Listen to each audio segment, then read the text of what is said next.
عليكم ورحمة الله وبركاته.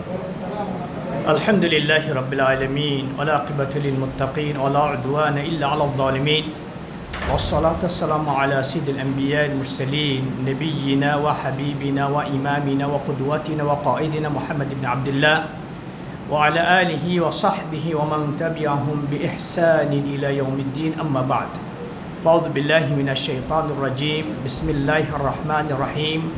والعصر وقال تعالى والفجر وقال تعالى والضحى. আজকের এই ইসলামী প্রোগ্রামে বাথা দাওয়া সেন্টার কর্তৃক আয়োজিত এই সাপ্তাহিক ইসলামী প্রোগ্রামে উপস্থিত আছেন অত্র দাওয়া সেন্টার বাংলা বিভাগের প্রধান ফজিলতুল শেখ আব্দুর রব আফফান হাফিজাহুল্লাহ রাআ এবং অত্র এলাকার আমাদের দিন দরদি ভাইরা। আসলেই আমরা মাঝে মধ্যেই বলি যে সৌদি আরবের রাজধানী রিয়াদ, আর আমরা রিয়াদের রাজধানী বাথাকে সাধারণত আখ্যায়িত করে থাকি। সুতরাং যে সমস্ত ভাইরা উপস্থিত হয়েছেন সকলকে অনুরোধ করব, আলহামদুলিল্লাহ শাইখের প্রোগ্রামগুলো অনেক উপস্থিত হয়, আমরা দেখতে পাই। যদিও উপস্থিত না হয় কিন্তু আলহামদুলিল্লাহ বিভিন্ন গ্রুপে এটা প্রচার হয়, দেখে উপস্থিত ভালো, কিন্তু আরও আমরা উপস্থিত আরও বেশি কামনা করি। কারণ এই মেন জায়গায় এখানে যদি আমাদের আশানুরূপ যদি উপস্থিত না হয় তাহলে একটু দুঃখজনক। এই জন্য ইনশাল্লাহ আমরা যারা অ্যাক্টিভ ভাইরা আছি চেষ্টা করব যে নতুন নতুন ভাইদেরকে এখানে উপস্থিত করা। যদি আমার দাওয়াতের বদৌলতে কোনো ভাই যদি এখানে নিয়মিত উপস্থিত হন, আশা করছি ইনশাল্লাহ শাইখের যে জ্ঞানগর্ভ বক্তব্য তাতে ইনশাল্লাহ ইমান আকিদা যথেষ্ট পরিবর্তন হবে এবং রুহের খোরাক কিছুটা হলেও মিটবে। তো এই দিকে ইনশাল্লাহ আমরা খেয়াল রাখব।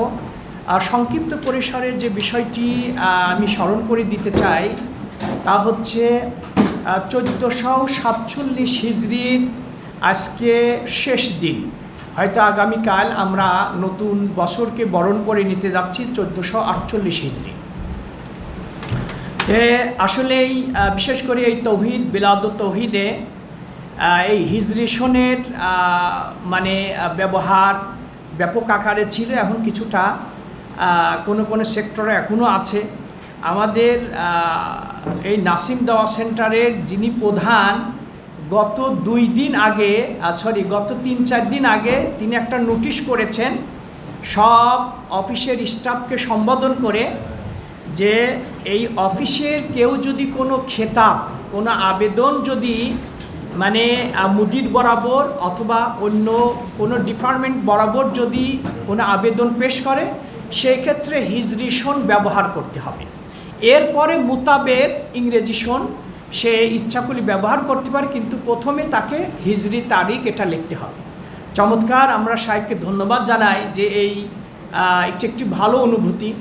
তো এই হিজরি সনের সঙ্গে কিন্তু ইসলামের বেশ কিছু বিষয় কিন্তু জড়িত। কিন্তু প্রথমত বলবো যে এই যে একটি বছর আমাদের মাস থেকে অতিবাহিত হলো 1447 হিজরি, মনে হচ্ছে যে কয়েক মাস পূর্বে আমরা মহররমের রোজা রাখলাম, আবার আমরা আর কয়েকদিন পরেই মহররমের রোজা রাখব। এই সময় কিন্তু মানুষের কাছে এই সন্নিকটে বোধ হওয়া অনুভব হওয়া এটা কিয়ামতের যে আলামত রয়েছে সে আলামতের মধ্যে একটি আলামত। ভাইরা আমার, সময় আমাদের মাস থেকে অতিবাহিত হয়ে যাচ্ছে, এই সময়ের গুরুত্ব অপরিসীম। আল্লাহ রাব্বুল আলামিন কুরআনুল কারিমে এই সময়ের তিনি কসম খেয়েছেন, ওয়াল আসর সময়ের কসম, ওয়াল ফজর এখানেও মানে ফজরের দুটো অর্থ কেউ নিয়েছেন, সময়ের কসম, ওয়াদ-দুহা সময়ের কসম। তো এইভাবে আল্লাহ রাব্বুল আলামিন একাধিক আয়াতে এক এক সময়ের তিনি কসম খেয়েছেন। এর দ্বারা আল্লাহ আযীম, লা ইউকসিমু ইল্লা বিল আযীম, আল্লাহ মহান, আর তিনি সাধারণত মহান সৃষ্টি বস্তুরই কসম খেয়ে থাকেন। তো এই জন্যই মানে আল্লাহ রাব্বুল আলামিন এই মহান বস্তুর তিনি কসম খেয়ে থাকেন। তো এই জন্যই এই সময়কে আমাকে অবশ্যই মূল্যায়ন করতে হবে। ভাইরা আমার, সাহাবায়ে আজমান কেরামদের জীবনীতে দেখা যাচ্ছে যে তারা সময়কে এত মূল্যায়ন করতেন। কোনো সাহাবী রাত্রে যখন ঘুমাইতেন, সারাদিন তিনি কি করলেন সেটি নোট করতেন। আগামী দিনের জন্য আজকে যেটা কমতি আসে সেটা তিনি সংশোধন করে নিতেন।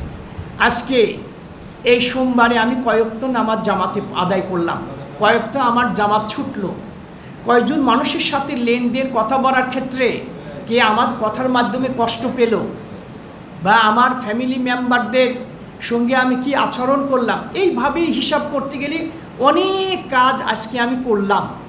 একজন মুমিনের কিন্তু এ টু জেড এই 24 ঘন্টা যেই কাজটি করবে, সেই কাজটি করার পিছনে যদি তার ইখলাস নিয়তের শুদ্ধতা থাকে, তাহলে প্রত্যেকটি আমলই আল্লাহ রাব্বুল আলামিন নেকি হিসাবে গণ্য করবে। আমরা 8 ঘন্টা ডিউটি করি, আমরা ব্যবসা করি, যাই করি, সেইটার পিছনে যদি আমার স্বচ্ছ নিয়ত থাকে যে আমি হালাল পন্থায় টাকা উপার্জন করে আমি শরীরের শক্তি সঞ্চয় করে ইবাদত করব, আমি আমার ফ্যামিলি মেম্বারদেরকে ভরণ পোষণের যোগান দিব, তাহলে কিন্তু এই 8 ঘন্টার ডিউটি সেটি হচ্ছে আল্লাহ রাব্বুল আলামিন ইবাদত হিসাবে গণ্য করবেন। রাসূল সাল্লাল্লাহু আলাইহি ওয়াসাল্লাম বলেছেন যে সবচেয়ে উত্তম সদকা ব্যক্তি ফ্যামিলি মেম্বারদের প্রয়োজন মেটানোর জন্য যে অর্থটি ব্যয় করে, সেইটিকে রাসূল সাল্লাল্লাহু আলাইহি ওয়াসাল্লাম উত্তম সদকা হিসাবে গণ্য করেছেন। আমরা ফকির মিসকিনকে দান খায়রাত করি, এটাই সদকা মনে করি না, ব্যাপক অর্থ। সুতরাং লিগেলভাবে আমি আমার বাচ্চাদের, আমার স্ত্রী, আমার সন্তান, আমার পিতামাতা, এদের পারপাসে আমি যে অর্থটি ব্যয় করি, এটা আমি স্বচ্ছ নিয়ত করব, তাহলে এটি আমার জন্য ইবাদত। আজবান লি আমরিল মুমিন ইন্না আমরাহু কুল্লাহু খায়র। মুমিনের জন্য এটা আশ্চর্যের আনন্দের বিষয় হচ্ছে এই, আল্লাহ বলছেন আমার মুমিন বান্দা যে কাজ করবে সেটাই আমি আল্লাহ রাব্বুল আলামিন নেকি হিসাবে গণ্য করব।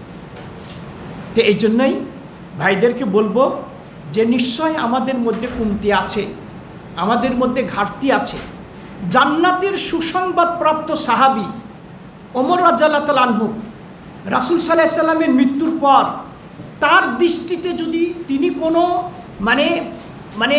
হয়তোবা তার দৃষ্টিতে তিনি কোনো গুনাহ করে ফেলেছেন, সাথে সাথে দৌড়ায় চলে যেতেন হুযায়ফাতুল ইয়ামান রাদিয়াল্লাহু তাআলা আনহুর কাছে, যে জিজ্ঞাসা করতেন মনে আমি মুনাফিক হয়ে গেছি। আচ্ছা, রাসূল সাল্লাল্লাহু আলাইহি সাল্লাম মুনাফিকের লিস্ট আপনার কাছে রেখেছেন, গোয়েন্দা বিভাগের প্রধান হুযায়ফাতুল ইয়ামান রাসূল সাল্লাল্লাহু আলাইহি এক এক সাহাবীকে এক এক আমলের জন্য তাকে বিশেষভাবে তিনি মূল্যায়ন করেছেন। এই গোপন লিস্ট কে মুনাফিক, এই লিস্ট আবু বকর, ওমর, উসমানের কাছে ছিল না। এই লিস্ট রাসূল সাল্লাল্লাহু আলাইহি সাল্লাম হুযায়ফাতুল ইয়ামানের কাছে আমানত রেখেছিলেন। ওমর রাদিয়াল্লাহু তাআলা আনহু জান্নাতের সুসংবাদ প্রাপ্ত সাহাবী, তার দৃষ্টিতে হালকা কোনো পাপ করলে দৌড়ায় চলে যেতেন যে আমার নামটা কি মুনাফিকের মধ্যে উল্লেখ করা হয়েছে। কি অনুভব, অন্তরে এই পাপকে কিভাবে তারা ভয় করতেন। তো এই জন্য ভাইরা আমার, আমরা নতুন করে জীবন গঠন করব। এইটা শয়তান কিন্তু আমাদের পিছনে লেগে আছে। শয়তান আমাদেরকে বিভ্রান্ত করার জন্য বিভিন্ন পন্থা অবলম্বন করে। তো এই জন্যই আমরা নতুন করে জীবন গঠন করার জন্য এখন থেকে, আজকের থেকেই এইটা আমরা অনেক সময় যাদের আমলের কমতি আছে, আগামী শুক্রবার থেকে আমি তওবা করি ভালো হব, আগামী উমরা করতে যাব সেখানে তওবা করি ভালো হয়ে যাব, আগামী রমজানে আমি ভালো না। আপনার কোন সময় মৃত্যু এসে যে আপনি জানেন না, আপনি এই মুহূর্তেই আপনি জানেন যে ভুল করেছেন, আপনি জানেন যে আল্লাহর নাফরমানি কোনো কাজ করে ফেলেছেন। কোনো সময় ক্ষেপণ না করে এক্ষুনি আপনি অনুশোচনা করেন, এখনই তওবা করেন, এখনই ভুলের জন্য আফসোস করেন, তাহলে আল্লাহ রাব্বুল আলামিন খুশি হয়। বান্দা যখন কোনো পাপ করে, কিরামান কাতিমিনকে আল্লাহ বলেন, ওগো সাথে সাথে আমার বান্দার গুনাহ তোমরা লিখবা না, তাকে 6 ঘন্টা অবকাশ দাও। এই 6 ঘন্টার মধ্যে যদি সে সংশোধন হয়ে যায়, তাহলে আমি আল্লাহ তাকে মাফ করে দেব। এই জন্যই ভাইদেরকে বলবো যে আসুন আমরা 1448 হিজরি আমরা যে বরণ করে নিতে যাচ্ছি, নতুন করে জীবন গঠন করব। আমাদের আমলের যে ঘাটতি আছে, এই ঘাটতিগুলো শনাক্ত করে আমি এখন থেকে প্রত্যেক মাসে একটা কোরআন খতম করার জন্য চেষ্টা করব। আমি রুটিন করে নেব যে আমি যদি কোরআন পড়তে নাও পারি, যে কারি সাহেবের কোরআন আমার খুব ভালো লাগে, এই কারি সাহেবের কোরআন আমি গাড়িতে থাকি, যেখানেই থাকি। আজকে এই যে খেলাধুলা নিয়ে মানুষ ব্যস্ত, বিভিন্ন কথা এসেছে। আজকে আপনি আর্জেন্টিনাকে সাপোর্ট করছেন, আপনি ব্রাজিলকে সাপোর্ট করছেন, আপনি জার্মানিকে সাপোর্ট করছেন, কিন্তু এবং ফজরের নামাজ কাজা হয়ে যাচ্ছে, আপনি এখানে সময় ব্যয় করছেন। এগুলো অবশ্যই আল্লাহর দরবারে জবাবদিহি করতে হবে। এই জন্যই ভাইরা আমার, আর সর্বশেষ যে কথাটি বলবো, আসুন আল্লাহ রাব্বুল আলামিন রহমান রহিম গফুর গফফার, আমি বুরহান নিজের জন্য যতটুকু কল্যাণ চাই, আমার সৃষ্টিকর্তা আমার কল্যাণ বেশি চান, আমাকে বেশি মহব্বত করে। তো এই জন্যই আমরা বিচলিত না হয়ে, নার্ভাস ফিল না করে, আল্লাহ গফুর গফফার, যত পাপ আমার হয়ে গেছে হয়ে যাক, কিন্তু খালেস দিলে যদি এখন তওবা করে নতুন করে জীবন গঠন করি, আল্লাহ ভালোবাসবেন। এই জন্যই আমরা রুটিন মাফিক কাজ করব, যে আমি কি আমল করব, রুটিন মাফিক কাজ করলে এর মধ্যে বরকত পাওয়া যায়। আল্লাহ রাব্বুল আলামিনের কাছে আশা রাখি, হে আল্লাহ, আপনার আসমায়ে সিফাত এর ওসিলায় আমরা কাছে চাচ্ছি যে আল্লাহ, নিশ্চয় এই সময় অতিবাহিত হয়ে যাচ্ছে, যেইভাবে আপনার আদেশ মেনে চলার দরকার, আপনার আনুগত্যমূলক আমল করার দরকার, সেইটি ততটুকু আমরা করতে পারছি না। অবশ্যই আমাদের ঘাটতি আছে। সুতরাং আল্লাহ, আমার ঘাটতিটা মাফ করে দিয়ে আমরা যেন আরও বেশি বেশি আপনার সন্তুষ্ট লাভের সহায়ক নেক আমলগুলো আমরা বেশি পরিমাণের জন্য করতে পারি, এই তৌফিক আল্লাহর কাছে কামনা করি। শেষ করছি, হাদা আল্লাহু আলাম, সাল্লাল্লাহু নবিনা মুহাম্মদ ওয়া আলা আলিহি ওয়া সাহবিহি আজমাইন। আসসালামু আলাইকুম ওয়া রাহমাতুল্লাহি ওয়া বারাকাতুহু।